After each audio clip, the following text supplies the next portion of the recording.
Ladies and gentlemen, welcome to the Michael Show. I'm Michael Tran, and today we will be talking about the 2026 midterm election, and we have a very interesting discussion with our candidates. And for non-English speakers, viewers, you can check on the bottom right of your video on YouTube. You hit the option button, that's it, the icon, and then you can click on the subtitles and choose your preferred language if you, to enjoy this video and this show. And today we'll be talking about Virginia, and Virginia hit the spotlight of the whole nation back in April and May with the crazy, illegal, and unconstitutional referendum on redistricting. And turn out the Democrats failed. They failed miserably at the court as usual. So we today we get back to normal business, and the district is still the same. And for my audience in Virginia, we still remember the 10th congressional district where Secretary Hung Kao he ran in 2022, and now we will be talking to a very familiar candidate who also competed in a race, but now he's running to represent the great people of that district. And ladies and gentlemen, please welcome to the show, Colonel Dave Beckwith, who ran for 22 and now is running for 26. And I have a big hope and big confidence in him. Colonel Beckwith, thank you and welcome to the show. Well, thank you so much, Michael, for welcoming me and for that introduction. 4 years ago, it was an honor to be running with Honorable Cal and learning about him and seeing him on the campaign trail. He was obviously a great candidate because he ended up winning that year, and of course ran for the Senate and is now the acting Secretary of the Navy, which is kind of the greatness we all saw in him when we were running with him 4 years ago. Thank you, sir. And I can guarantee you that my audience who went to his fundraiser back in 22 remember you, because you were one of those speakers before he spoke. And once again, we thank you for your support to Secretary Cao. So that's why when I saw your campaign website, I was glad that you're running, and I really want to do something to pay back, and of course you are very competent candidate, sir. And after 4 years, sir, why did you decide to run again? Well, first of all, the experience was great 4 years ago. I got in on the late side, and running with people like Hung Kao, I learned a lot. It was a very competitive race. And so I learned, the things you have to do to be a good. After I lost, I went down to the Pentagon and got a senior executive job, and then became a deputy assistant secretary. Those are really great roles, especially in the Trump administration. But as I looked at our nation and the challenges we're facing, I really felt like I could provide better service to the nation by being in Congress and by supporting the key policies that I see coming out of the Trump administration that are working well, and to really avoid just the chaos of 2 years of constant impeachment of the president, which really won't lead to anything of value, but will distract the nation and just cause more pulling apart of the nation instead of pulling it together. Thank you, sir. So you serve in the Trump administration, and now you decide to serve in the legislative branch to keep on supporting the president. So I thank you for that. Colonel, I'm sorry. Could you just move your microphone closer a little bit to make sure the sound is better? Sure, you have that? Absolutely. Yes. Thank you, sir. And after 4 years running, do you see any new concerns or problems that would be the top priorities of your voters in your district, sir? Yeah, I think one of the big things, and I do want to talk about the redistricting for a minute too. Thanks for covering that. For those who aren't familiar, not only did they push an unconstitutional and illegal redistricting, but they also spent $70 million of their own money.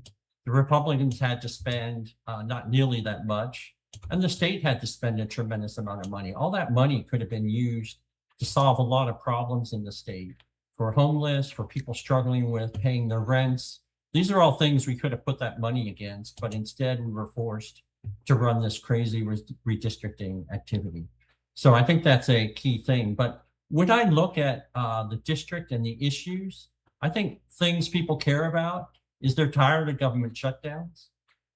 They're tired of this debt that is putting at risk the entire health of the nation. And they're also, I think, very tired of not feeling safe when they go out on their streets. And so building safe communities is something I'm really focused on, supporting law enforcement. And finally, I think everyone still feels their taxes are too high, especially our Gen Zers, that young generation that just lived through COVID are really struggling being able to get out of college debt and also to buy their first home. So looking at ways to potentially lower the tax burden on folks as they're just getting out of the gate earning money. Yes, thank you, sir. I mean, I live. I'm not living in the 10 district, but I know a lot of things there, and you are right. For my opinion, is they're most concerned about is the public safety, because of the new governor, Governor Spanberger. She's very pro illegal immigration, and then there's a lot of news reports about the criminals and killing or hurting everyday Americans in that district, and not only in that district but also other district in across the state, and also the economy too. Like President Trump, he tried a lot, but he still got a lot of work to do, and he needs the Congress to codify his agenda. But Congress is moving very slow. So if you are elected, what would be your top like legislative targets or bills that you would introduce or fix for your voters, sir? Yeah, so I think one of the biggest things we could do to make lasting change, and this will seem perhaps a little inside the Beltway, but there's been a tremendous amount of regulatory relief, and that's really cutting red tape that the president has made. But those things don't actually stay put with a new administration. So I believe we need to do things where we given relief on global warming rules and regulations. We need to codify those in law. I also would propose a 5% tax rate for everyone up to $200,000, so that people would have more money in their pockets to pay for food, to pay for rent, to pay off college loans, and also to save for a home, build up a down payment for a home. Those are some of the first things I'd be involved in. It's all about putting more money in people's pocket and having the government take less. That is wonderful. That is wonderful. You proposed a 5% tax for up to $200,000 income, yeah, right. per year. That is wonderful, because like I agree that a lot of youngsters and Gen Z, when they graduate, they want to settle, they want to build a family, and they want to buy a house. That they still can. They still can. Right. Remember Yeah. the tax rate gets up to 25% Yeah. in that bracket. And so as you're starting to work hard, you're starting to earn more money, what does the government do? They come and they take more and more of your money, so you don't actually get ahead. I think we should allow people to keep their money and decide how they want to solve their own problems, instead of coming up with a new government program to help people buy homes or pay off college loans. Why not let them keep more of their money and decide how they want to use them? And with these concerns from your constituents, are they like happy with the current congressman, the incumbent right now? Is he doing anything to help them, or he's just a disappointment? Well, I think when he ran initially, there were two people running for Congress. When he ran, he ran, I believe, more as a moderate, very similar to the way our governor ran. Yeah. He has a nice looking family, and he was really focused on, you know, saying he was going to represent and work with the other side. Matter of fact, he's got a video out from election day saying that he was planning to work across the aisle. Well, that's not how 2 years is shaped up. Instead, he's voted really in line with Hakeem Jeffries, and he has been very progressive in his votes. And so that's one thing we're going to hold him accountable for. And he has not represented his district well. And I think the easiest way to talk about that is the government shutdown. We had a government shutdown for 43 days. I was part of that shutdown, working in the federal government at the time. And he voted to shut the government down over 14 times. He supported the shutdown of the Homeland Security Department as well later in the year. And so somebody who represents at least Loudoun County, where pretty much 50% of the state and 50% of the county is either government employees, family members of government employees, military members, or military family members, or businesses that need them, why would you ever vote to shut the government down? So that's something I'm going to pledge not to do. And it's something that I think will resonate with the citizens of this county. We need to be resolving our differences on the House of the floor, not on the backs of our government workers. Yes, and I think not only him but his predecessor, former Congresswoman Jennifer Weston. Yeah, I wish her all the best with her health issue, Yeah, but they all absolutely. but they all ran as moderate, and then they vote radical. And Right. yeah, Yes, and absolutely. and I still believe that the shutdown in 25, it was by design. The Democrats, they wanted to do it just to help Spanberger to win the election in Virginia, and Sherrill to win in New Jersey. That's why he voted for the shutdown, and then he came out and he blamed Republicans and President Trump. And I don't think it's gonna fit the mind of people of the 10 district. If he, I think he can do it in VA-8 or VA-11, but I don't think it's gonna work for VA-10. So we should Yes. like pound on it. Very well said, Michael. I'm going to be reminding people at every stop that he shut the government down for 43 days. And I've got the paychecks that say 0 on them to prove it, and that his vote was against opening the government. That's interesting because you witnessed it. You are one of the witnesses. Yes. Firsthand. Yes. Absolutely. Yes, and I think that he won't have anything to rebut you if you have the debate. But please don't be surprised if he if he chicken out from the debates. Yeah, that typical playbook. And Yes. yes, and Colonel Beckwith, besides you, how many other candidates are running to get the Republican nomination, and what makes you different from other candidates, or the most compelling candidate? Yeah. Let me go through that. But I guess first, we talked about redistricting earlier. Yes. But one of the things that we didn't talk about is the fact that as part of that redistricting effort in Virginia, they moved all the primaries to August. Yeah. Which I think naturally favors Democratic incumbents. And so that's just one more way they've unevened the playing field, which is why I need support early to ensure that I'm ready to go on August 5th after the primary. There are 3 other candidates running. I think what I bring that's unique to the table is having been a Deputy Assistant Secretary of War down at the Pentagon. I oversaw a $500 billion budget and worked with strategic space and intelligence programs, and having to work the budget process every year. I was over on the Hill often, testifying, working with staffers. So I really got to understand in the process and the way it works. And then my 30-year Air Force career, 2 stints out in industry, give me a great perspective on that.